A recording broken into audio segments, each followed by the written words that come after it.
What if you had instant analytics on your PDP images and a faster way to create content that performs better? That's what we're diving into in today's episode, how top brands and retailers are using analytics and automation to stay ahead across retail media and the digital shelf.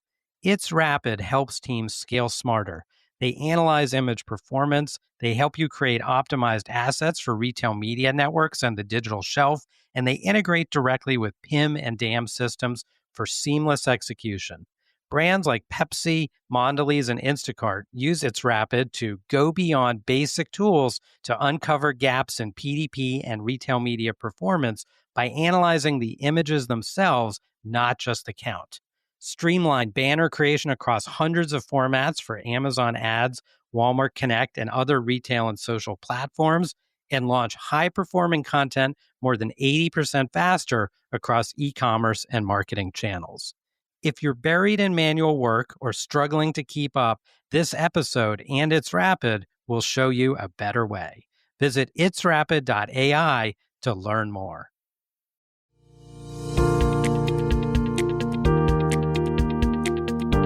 Welcome to Beyond the Shelf with Dave Feinlieb. This show is an open exploration of the people and process behind e-commerce.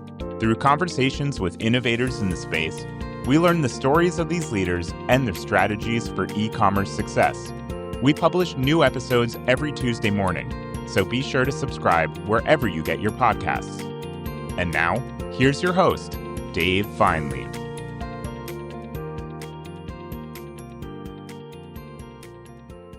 All right, welcome back to Beyond the Shelf. Today I'm joined by Helen Makri from Ferrero. Helen, so great to see you. Absolutely wonderful to see you too, Dave. Thank you so much for having me on the show. Thanks for doing this. First off, what a pleasure to have you as a partner. We really appreciate it, and I'm super excited to have you as a guest on the show. Lots of great content for us to talk about. Before we do that, I want to talk a little about how you got your start. Take us back, your role at Ferrero. What does it involve, and kind of what are you working on? Oh, absolutely. Well, let me tell you a little bit about, working at Ferrero. I've been in e-commerce for quite some time now. I'm not going to tell you exactly a number of years, but when I did join Ferrero, which was about 5.5 years ago, it was a really exciting opportunity. The e-commerce team was very, very small, at that point in time. This was around COVID days. And Right. and when I started, we didn't have a lot of publicity across, the Ferrero universe. You know, um, we didn't. We didn't have a lot of connection to the teams cross functionally. They weren't familiar with us, with e-commerce in general, the importance of e-commerce, and so it took a lot of introducing ourselves and educating cross functionally. And when we started, we didn't have a content agency. We didn't have any content support systems or tools or platforms that we utilized. We essentially took the content that our brand teams created and repurposed it for e-commerce, which is obviously not the appropriate, approach to take. But over the years, we fought and we educated and we gained a lot of support. In doing so, our team has grown so much. We have a wonderful team of amazing, knowledgeable people who are extremely passionate about everything that we do and passionate about Ferrero and helping Ferrero grow and succeed. But also, we've acquired an e-commerce content agency that's assisted us with building strategic and well-optimized content across, the retailer landscape. We've adopted a number of tools for optimization, and yeah, it's been super exciting. So we've come a long way. It's very interesting to see, where we started and everything that we've accomplished.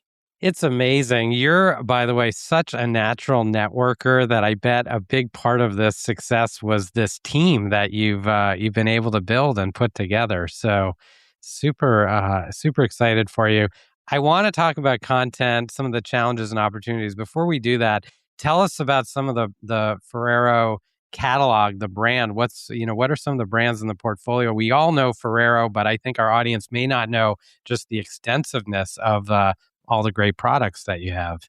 There's a lot more than you expect, and we keep acquiring more brands, so it gets more and more interesting. So obviously, because of the name, people are familiar with Ferrero Rocher, but we have a lot of other, large brands within our portfolio, including Nutella.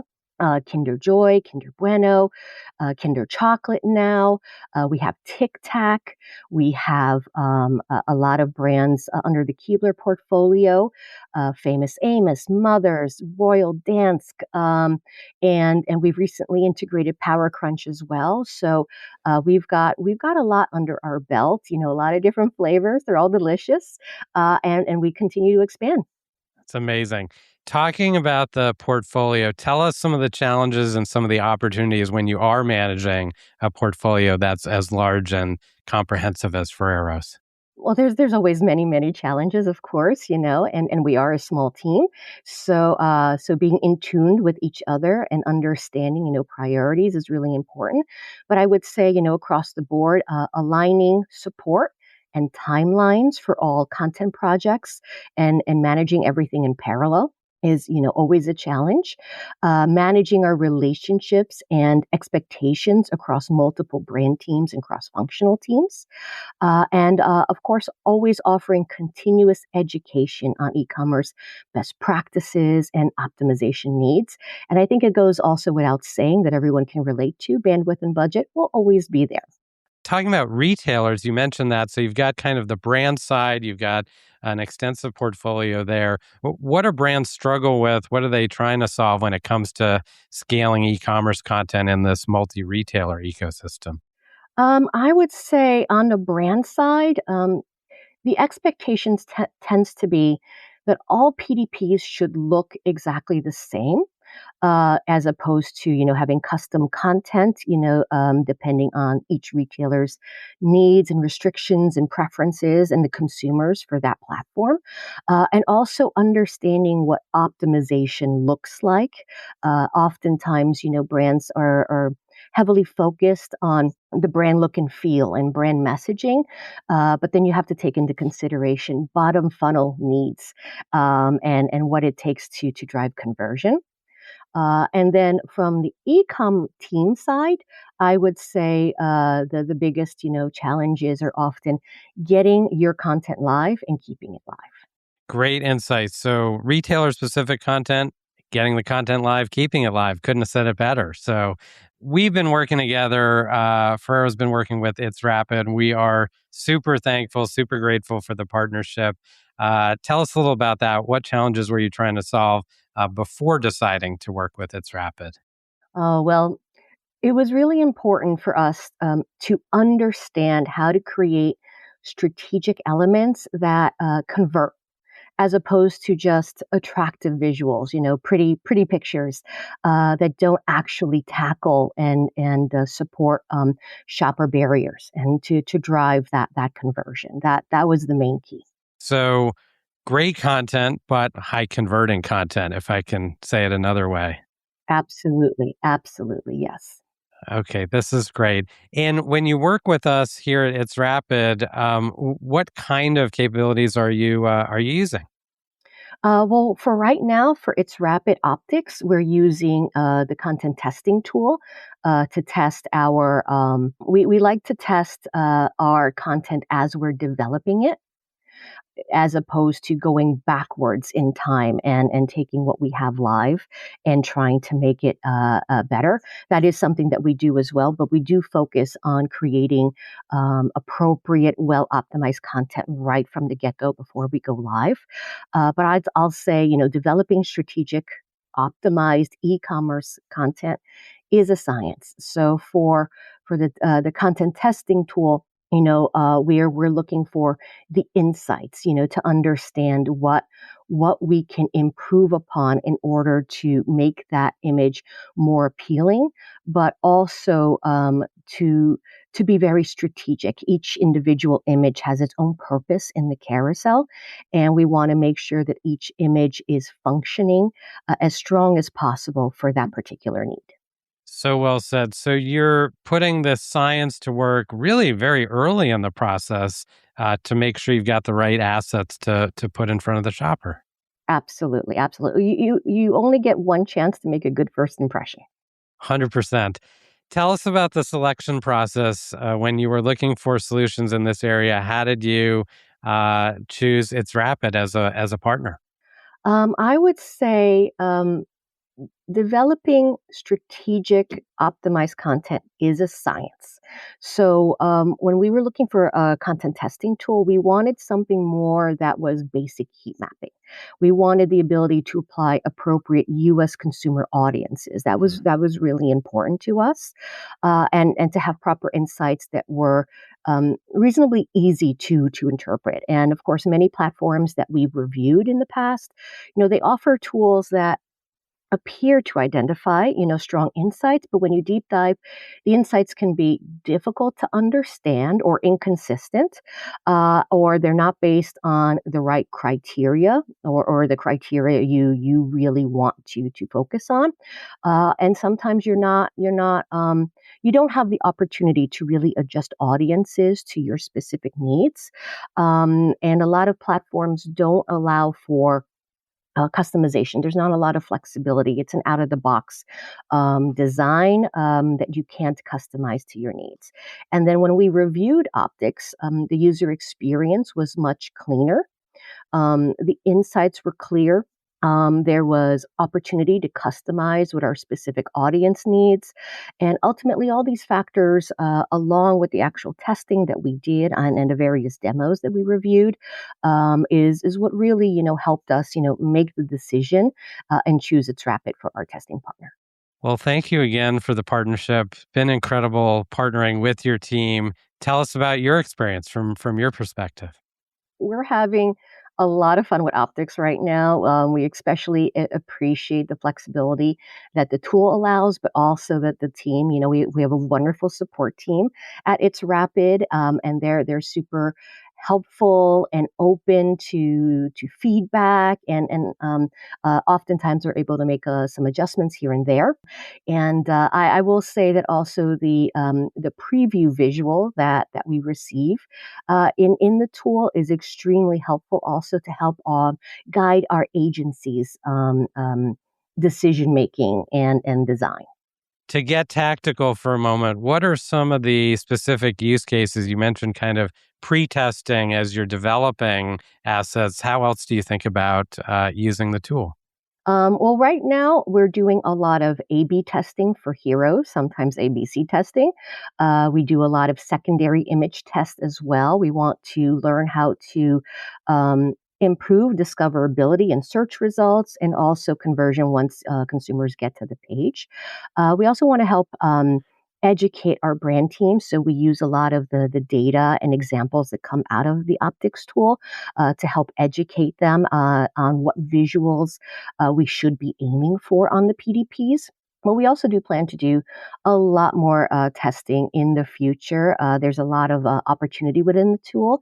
And one of the things that's on my list is to test copy and messaging as well.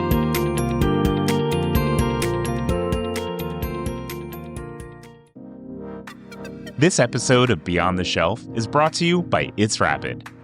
It'sRapid is the platform Pepsi, Mondelez, Instacart, and hundreds of other leading brands and retailers use to build personalized content at scale. Whether that's images, videos, or product descriptions for their product detail pages, shoppable videos or banners for their digital ad campaigns, or sell sheets for sales enablement, brands that use It'sRapid are able to produce high-quality, on-brand content on average more than 80% faster than category competitors. To find out more, please visit itsrapid.ai. Thrilled to be working with you on all these capabilities. Love the ability to build new capabilities with you. I want to switch gears, though. I could ask you 1,000 more questions about A/B testing and all the analytics, but I got to talk to you about Nutella Peanut. This was an incredible launch that you did, Ferrero did earlier this spring. First of all, tell us about the product. Well, it's delicious. I think, once you have one little taste of it, you're hooked, and it becomes a staple in your pantry. Yeah. Everyone that I know who has tried it has fallen in love.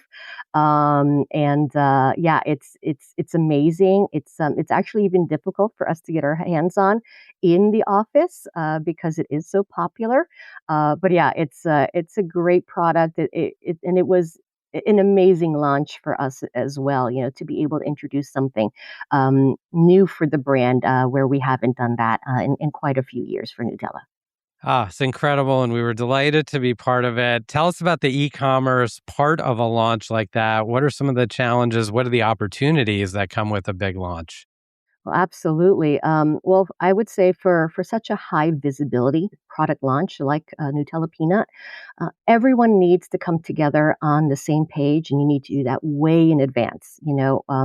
I start, strategic content planning much earlier than you'd expect, especially for something for such high visibility. I start having conversations with brand teams very early in the process to get them to understand, what deadlines to expect, what needs look like, and whatnot. So we always want to ensure that all sides understand the timelines and also all everything that's required, including briefing information, supplied brand assets, and whatnot. And one learning I can share is that the initial introduction of a new product, especially something, very, very different, and not just, maybe a variation of something existing. The focus on awareness and messaging is key. And that might take priority and usually should take priority over strong optimization. You want to find the right balance between awareness and conversion there.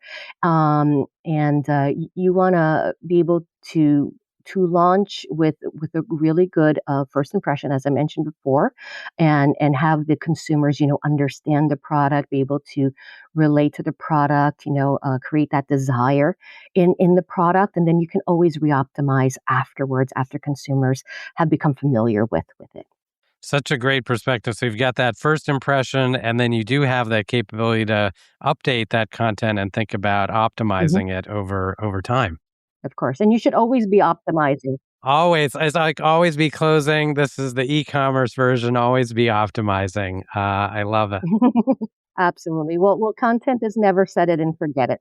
Now, Ferrero's in so many markets in the world, global company, global content needs. How do you think about localization and kind of bringing that content to all these markets? Well, I will say, obviously we focus very heavily on US content here in the US, but you have to be knowledgeable on, the unique needs that each region or each market might have.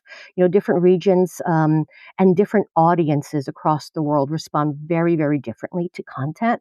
Everything from colors, how the image is designed, whether it's busy, whether it's uncluttered, the messaging you choose to use, even if you have a model in the visual, whether that model is facing and making eye contact with you, whether that model is facing away, all of those little details matter. And so it's really key to understand, what works for your region, and ideally be able to build a strong base, optimized visual, and understand how to adjust, that visual, for each region and each audience's needs. Yeah, so well put. A lot of nuance goes into it, and really you've got to have this deep understanding of the market. So much opportunity, I think, there when it comes to content creation, and hoping to do more with the capability set around that. I've got so many more questions, Helen, that I could ask you. I may have to have you back for a second appearance on Beyond the Shelf, but I do want to ask you about teams and structuring and kind of setting up for success, I guess I would say. Mhm. What do you, rules for the road? How do you think about the best structure when it comes to ecom broadly and building the teams in the way that you have?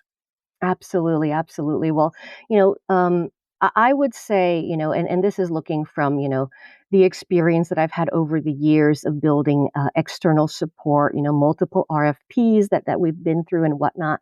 And I would say, gone are the days where you were able to rely on one agency to cover all of your areas, everything from your overall brand and retailer strategy to content development to the proper optimization for your content, to the publishing to retailers, everything down to test and learn and reporting. It's unlikely today that you'll find one entity that is strong in every single area.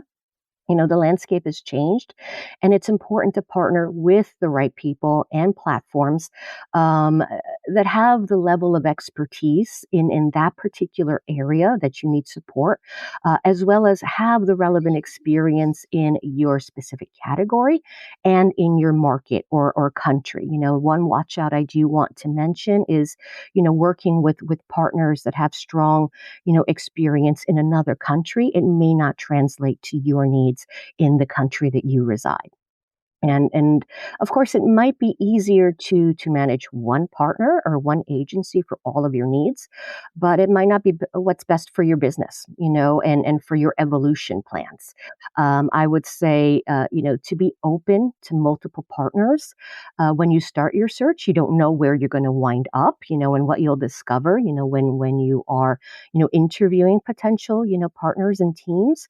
But at least be open to considering, having a dedicated tool or partner for specific needs. And of course, some teams do have internal support, but it is also good in my eyes to align with an outside partner who is constantly learning from their experiences working across other clients, what the retailers are looking for, because that's ever changing. They change their guidelines and requirements and needs on a regular basis, from what competitors are currently doing, what's changing with technology, new functionality that's available across certain retailers. And these partners can help you internally stay current and get ahead of what's happening out there in the world. So you've got to have the right team, the right partners, and the right capabilities. And you've done an amazing job putting all this together. In our chat today, I really enjoyed learning about where the capability set started out and then how it's had this tremendous evolution. And for all our listeners, of course, if you haven't checked out Nutella Peanut, you should go do that. Before I let you go, I've got our rapid rundown, a few fast paced questions, just your quick thoughts. First off, your favorite product in the Ferrero portfolio. I'm Tough to choose. It is tough to choose, and we do have a lot of treats in the office. So it is, a delicious buffet there. But I would say right now I'm a little obsessed with the new Nutella and Kinder Bueno ice cream offerings. I can't decide between the two of them which one I like better. So I always have both in the house. Love it. One retail or e-commerce trend you're paying close attention to right now. Well, I wouldn't call it a trend, but definitely agentic shopping and all that comes with that. The impact of AI on discoverability and decision making for consumers. The ever changing evolution that's occurring, and now it's happening much faster than ever. I think most teams would argue that that's at the top of their list. One content or creative mistake or opportunity brands are passing up or mistake they're making too often. I would say, well, specific to e-com content, focusing more on appearance, brand specific appearance and brand specific messaging versus that bottom funnel conversion driving elements that are needed and the optimization that's needed. And the opportunity, I would say, is listening to the consumer, how they're enjoying and utilizing your product as opposed to how you think they are.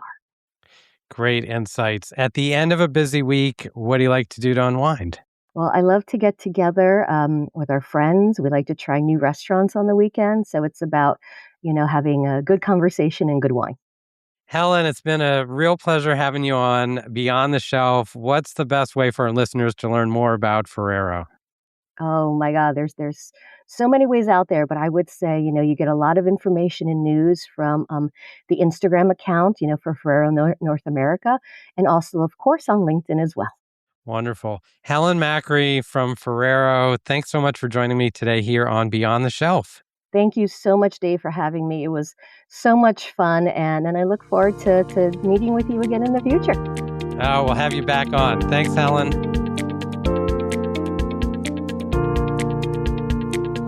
That's it for this week's episode of Beyond the Shelf. If you enjoy the show, be sure to like, subscribe, and leave us a review. It really helps us grow.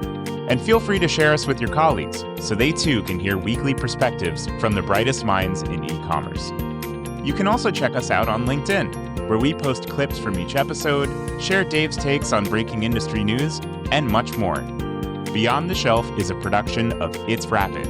Our host is Dave Feinlieb, and our producer is Jake Musiker. Thanks for listening, and we'll see you next time on Beyond the Shelf.